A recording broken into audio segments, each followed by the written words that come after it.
tardes. Quiero, en primer lugar, agradecer al Parlamento andino y particularmente al presidente de nuestra Comisión de Relaciones Exteriores la oportunidad que me dan de intercambiar algunas visiones y darle también nuestra más cordial y sentida bienvenida a todos y cada uno de los miembros del Parlamento andino a nuestro país.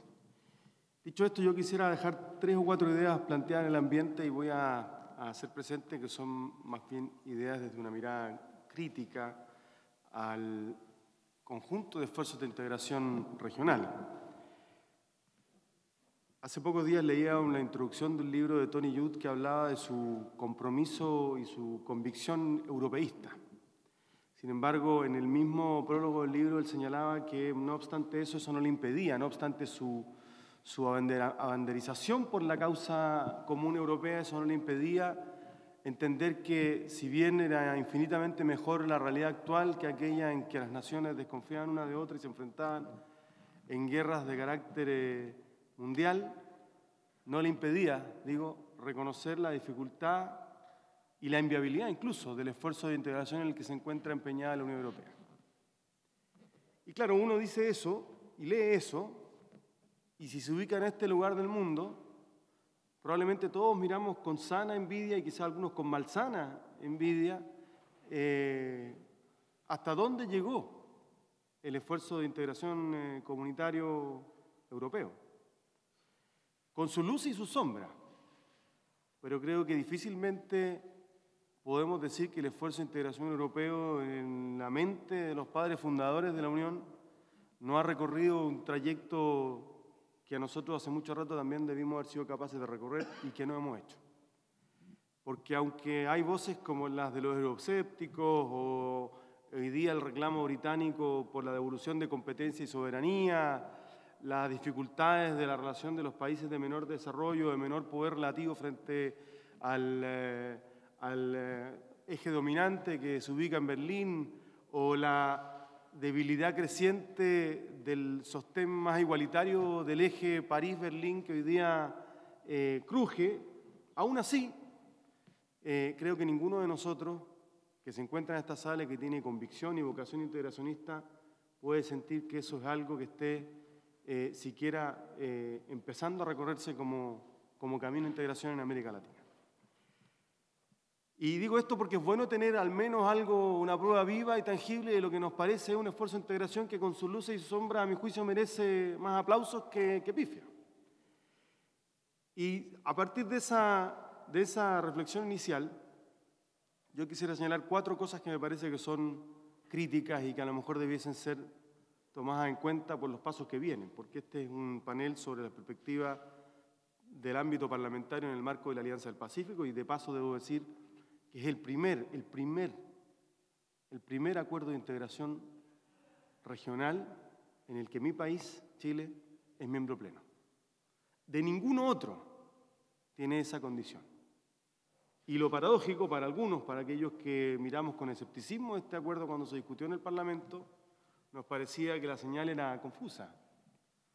Porque esto no es un acuerdo regional, este es un acuerdo multilateral que trasciende las fronteras de América Latina. Y claro, uno siempre piensa que las cosas debiesen partir más bien por lo que está más cerca. Y más cerca está la Comunidad Andina, y más cerca está el Mercosur. En fin. Y bueno, ya que mencioné la Comunidad Andina, la primera cuestión que me parece importante señalar es que nosotros tenemos un paisaje institucional fecundo a nivel de integración regional. Y soy generoso y soy políticamente correcto en el calificativo de fecundo, porque en realidad yo creo que a esta altura es excesivo.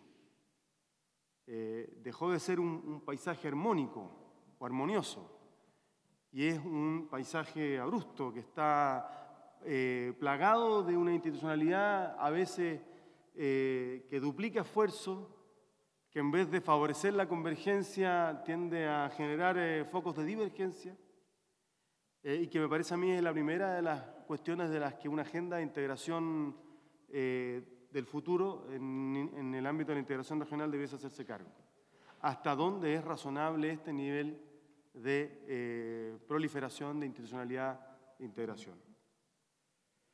Segundo, que si bien prevalece, permanece y reverdece cada cierto tiempo la voluntad, la convicción integracionista regional, esa voluntad, esa convicción, esa decisión carece de una hoja de ruta clara, compartida, holística y sobre todo capaz de arrojar frutos tangibles.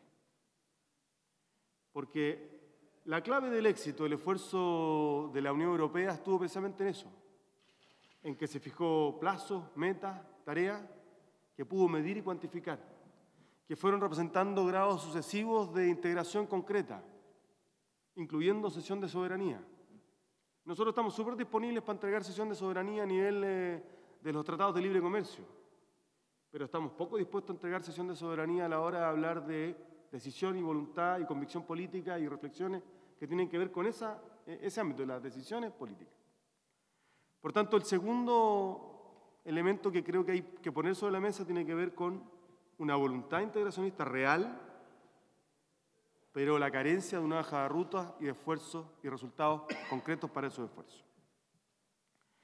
Tercero, esta dinámica no excluye también lo que ocurre a nivel de Parlamento, y aquí vamos a remolque un poco lo que van decidiendo los gobiernos.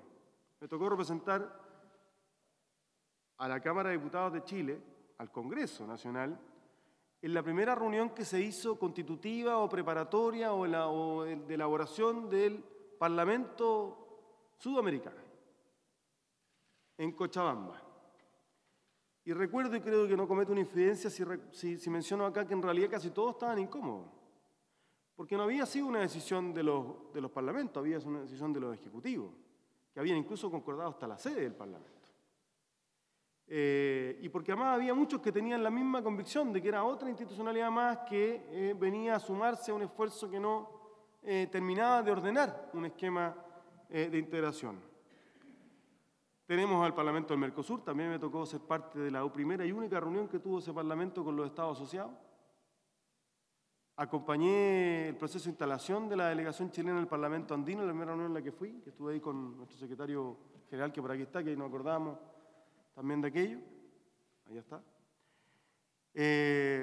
Me ha tocado ser parte de algunas reuniones con el Parlamento centroamericano, y así uno puede encontrar que por cada esfuerzo de integración hay una rama legislativa.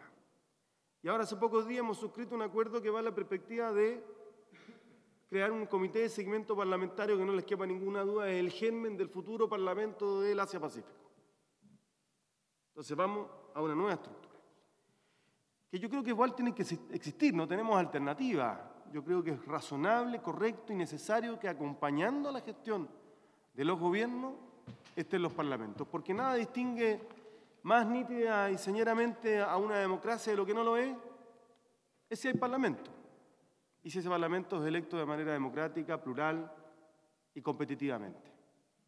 Y por lo tanto me parece bien, creo que una de las cuestiones relevantes de la última etapa del proceso de integración europeo fue precisamente el otorgamiento de facultades reales al Parlamento Europeo, que hoy día es una institución con la capacidad incluso de dejar a la Unión sin presupuesto y de fiscalizar, como lo es un Parlamento Nacional. Algunos son más fuertes que otros, pero en fin. Entonces, este tercer elemento. Cuarto elemento, ¿cuál es la tarea nuestra?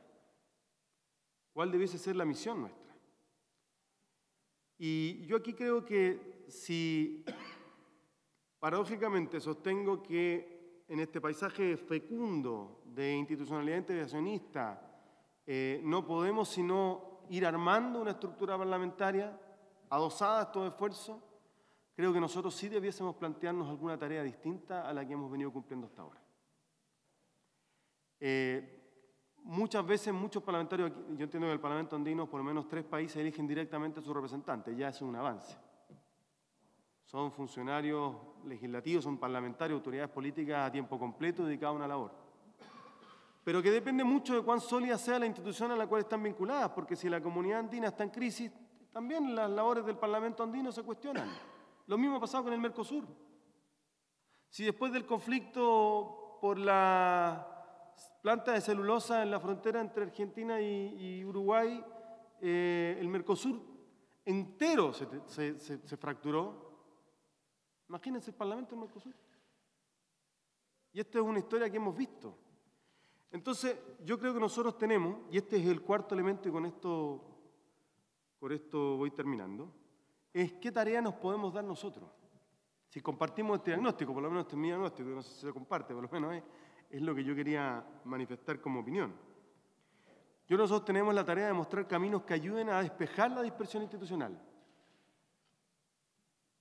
Muchos de los parlamentarios que no están electos de manera exclusiva y excluyente para un determinado foro parlamentario de integración regional van a distintos parlamentos. Al Parlamento latinoamericano, al andino, después se pasan al Mercosur, si en el camino, porque también tenemos que ahorrar un poco de plata, porque esto es una función más o menos cara. Creo que todos hemos tenido la posibilidad de darnos cuenta de que hay muchos esfuerzos que se duplican, que podrían ser más potentes si fuésemos capaces de unificarlos, de hacerlo más coherente, más convergente. No me acuerdo ahora quién, siempre soy malo para las citas, pero un destacado diplomático, político, vinculado a los asuntos de la integración regional, decía que el problema no era crear estructuras, que eso era muy fácil, a pesar de la dificultad y de la falta de voluntad general que los gobiernos tienen a poner las plata que significa crear estructura internacional. Pero decía que eso no era nada, comparado con el esfuerzo que requiere desmontar esa institucionalidad, cuando se requiere. Y por eso es que mucha de la institucionalidad que tenemos viene de los años 20 y de más atrás incluso. Por tanto, insisto, uno de los aportes que se puede hacer del ámbito parlamentario es mostrar caminos que ayuden a despejar la dispersión institucional. Segundo, ayudar a elaborar una hoja de ruta. ¿Saben? Yo tengo la convicción de que los gobiernos, y por eso es que al final las figuras de Jacques Delors y otros fueron tan relevantes en la Unión Europea, es porque ellos tenían la convicción y fueron capaces de empujar a su burocracia, a sus élites, a sus parlamentos y a su sociedad en el esfuerzo de integración, motivados por un solo objetivo: nunca más una guerra. Nosotros tenemos otras tareas. Quizás también nunca más una guerra. No tuvimos, por suerte, cataclismos bélicos como los que vivió Europa. Pero tenemos una tremenda tarea por delante. Y es que este sea un continente lacerado por la desigualdad, y ese quizás debiese ser el principal aliciente para poder aumentar el ritmo, la velocidad y la profundidad de los esfuerzos de integración. Entonces, esto requiere a alguien que sea capaz de mostrar rutas, mostrar caminos, construir esa hoja de ruta. Yo creo que desde el ámbito parlamentario es posible hacerlo. Incluso en el mar de procelosas aguas institucionales en las que tenemos que trabajar. Fiscalizar compromisos gubernamentales. Voy a poner un ejemplo de un socio que está aquí y otro que no está acá. Chile y Argentina suscribieron en los tiempos del gobierno del presidente Lagos y el presidente Néstor Kirchner un acuerdo de integración que incluía libre circulación de personas. Libre circulación de personas. Aún no ocurre. Estamos hablando de eso, fue a comienzos por el 2003, hace 10 años. Y no ha habido ningún esfuerzo de fiscalización de ese compromiso. Y probablemente así podamos buscar miles de otros compromisos regionales, bilaterales, multilaterales, que no han sido fiscalizados. Nosotros tenemos que tener una dimensión de fiscalización de los compromisos. Que no sea gratis suscribir declaraciones de compromiso y de acuerdo entre dos o más países, porque después pasan al olvido sin que nadie se preocupe de verificar si ha habido o no cumplimiento de esos compromisos. Y ahí creo que los parlamentarios y los parlamentos de nivel regional pueden, o subregional, pueden y deben hacer un esfuerzo. Y por último, vinculándome a lo del Asia-Pacífico, que es el contexto de esto, yo creo que efectivamente nosotros tenemos hoy día un momento de oportunidad significativo. Hemos vivido un periodo de crecimiento económico, de solvencia institucional, a pesar de todas las dificultades que enfrentan todavía nuestras democracias.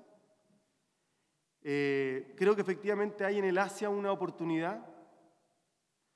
Si soy sincero, a mí en lo personal me hubiese gustado que este fuese un acuerdo desde América del Sur con Asia y no de algunos países con Asia, porque creo que la potencia de América Latina radica precisamente en la capacidad de profundizar vertical y horizontalmente su integración y desde ahí actuar como un socio global junto a otros socios globales clave, al Asia-Pacífico, a China, a la India.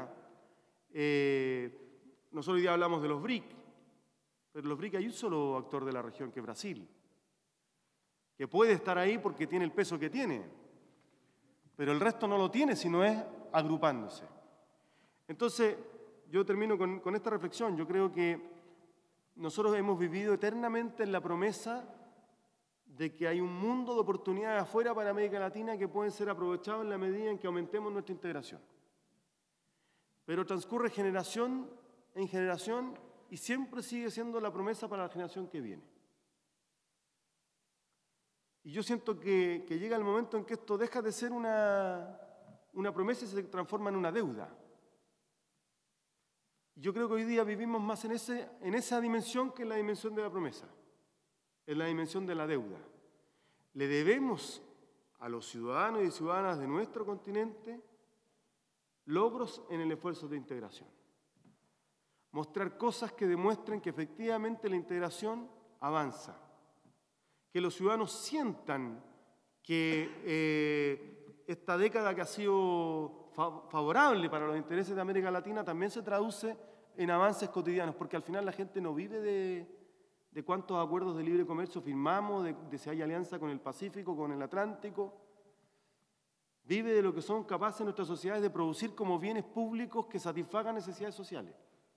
Y yo creo que en esa dimensión todavía estamos muy lejos. Todavía estamos lejos en la Iniciativa Regional Sudamericana de Conexión Física Terrestre. Estamos lejos de los esfuerzos de coordinación macroeconómica. Hemos avanzado poco en la integración de esfuerzos a nivel de políticas sociales y todavía vivimos en el intercambio clásico, antiguo, de intercambio de mejores prácticas, pero poco de dimensión coordinada, atención de fenómenos que son regionales. Ni siquiera tenemos una política de vanguardia en materia de inmigraciones interregionales.